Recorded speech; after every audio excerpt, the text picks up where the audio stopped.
એ સાસુમાં હું બજારમાંથી ઓલા 3 નવા ઓછાડ લઈ આવી હતી, ઈ મળતા નથી, તમે કે રાખી દીધા છે? અરે વહુ બેટા તારી નણંદ આવી હતી ને તો એને ઈ ઓછાડ ગમી ગયા તો મેં કીધું દીકરીઓને થોડી ના પડે. હે પણ દીદી 3 નવા ઓછાડ દઈ ગયા? હા હવે એને ગમી ગયો તો લઈ ગઈ ને આમે વહુ બેટા દીકરીઓને તો જેટલું દઈ ને એટલું ઓછું.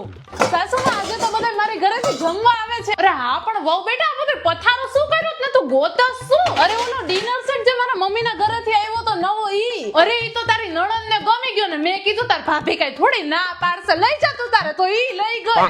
એ સાસુમાં મારો ઓલો નવો ડ્રેસ નથી મળતો કે સંકેલવામાં તમારા કબાટમાં તો નથી મુકાઈ ગયો ને? અરે ઈ તો તારી નણંદ. અચ્છા ઈ દીદી લઈ ગઈ. અરે ના ના દીકરીઓને થોડી ના પડાય હે સાસુમાં. હા વહુ બેટા હંમેશા જીવ મોટો રખાઈને આમે દીકરીઓને દઈને તો પુણ્ય મળે.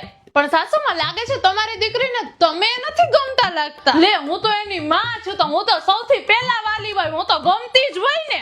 પણ એમાં શું છે દીદી ક્યારેય તમને એના ઘરે નથી લઈ જતા એટલે મેં તો કીધું. હે શું કેસ તું? એમાં શું છે સાસુમાં, દીદીના ઘરમાંથી જે વસ્તુ ગમે છે ઈ બધી વસ્તુ શું કરે એના ઘરે લઈ જાય. તો જો તમે ગમતા હોત તો તમને લઈ ગયા હોત ને એના ઘરે, હે દીદી? પણ કઈ વાંધો ને, આ પુણ્યનું કામ એ મારા જ ભાગ્યમાં છે.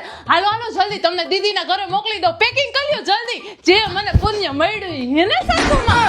સાચી વાત કે નહીં? જલ્દી પેકિંગ કરી લ્યો.